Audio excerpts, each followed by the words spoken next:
Welcome back to Tibalt's Apprentice. This time it's a Cruel Realities episode, and as you may or may not notice from the box behind me or in front of me, it's in front of me, I'm not sure where you're looking at it, but anybody else sick to death of this guy? Oh, I hate that guy. I know I am. But they chose to make him, the main focus here of 2021's set, yeah. And again, it's a Planeswalker I hate. Don't read anything else into that, please. So, yeah, that's not the box that I'm going to be opening today. As a matter of fact, I don't even think I'm going to open a box per se. After the last episode that we did of Cruel Realities, the value was so low for the Ikoria, I never bothered to open it. So that was, that is what it is.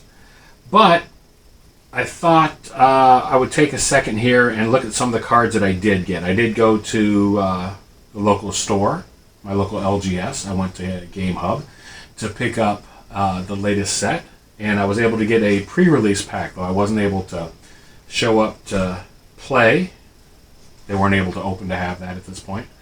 I was able to get some cards there. So, opening the packs, nothing of any substantial value, but it's about playability. And I think that's one of the main focuses of Cruel Realities here, is the fact that don't buy the cards for value. Buy the cards you need, buy them if you want them, but don't expect to get a Black Lotus. They have whole teams of people these days to make sure that we don't get another Mox, we don't get a Black Lotus, that we don't get those things. I mean, they're not purposely trying to deny us those things, but rather, for game balance, they're just not going to print that, with the exception of like Oko or whatever, and that's not going to break the, well, it didn't break the bank and stuff. And for those people that speculated on that, well, that's unfortunate. But generally speaking, you know what? That's not what this is about. This is about the cards that are out there and the cards that I got. The heck was that? Sounds like we're having fireworks in our house. It is 4th of July. Happy 4th of July to everybody here in the States and throughout the world. So let's see. What else did I get? Again, shopping at the local game store. I got a few specialty cards here, a couple of promos. Looking at our set, I say our set because we're collecting it together, right? The value of it is about $261. $339.30 if I was going to sell them back to Star City Games.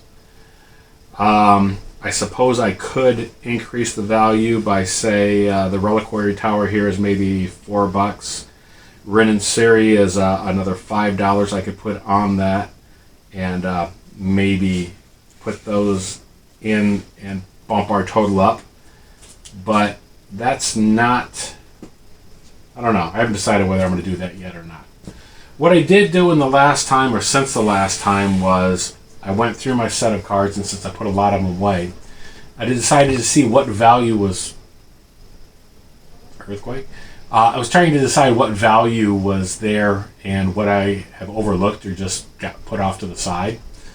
So I did come across a few cards. So those are... I don't know if you can see those here. Emrakul, The Promised End, couple of Anointed Processions, Selfless Spirit, Seascape, Omniscience, Atheros, God of Passage, and Sarah Ascendant.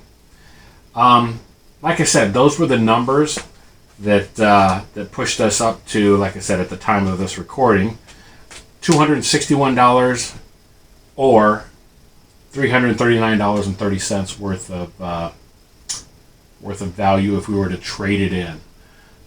Since Star City Games has revamped the way that they do things, and you can't necessarily get your credit towards new products,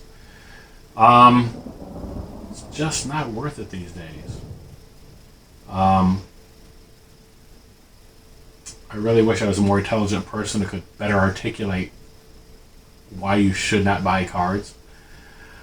But while other folks do box openings and talk about what the cards are worth and the expected value, they seldom talk about the fact that you have to go through so many hoops to sell. You have to risk your reputation. You've heard all these things already.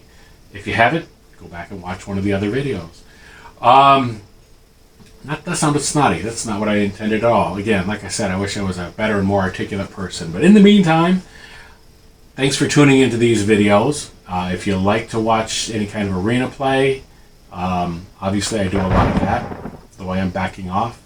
I mentioned this in the other video with regards to Omnixilus for the EDH Commander one. The fact that I had my best month and my worst month ever on Arena. And so I'm stepping away from that. We're getting back to making some more content like this. I ask that you bear with us. I can tell you I am always, always better with a guest.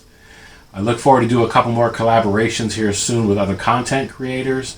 And so in the meantime, subscribe if you would. And if you do like the content, go ahead and hit the thumbs up button and hit that notification bell. In the meantime, wishing you a happy and safe 4th of July. Thanks for watching.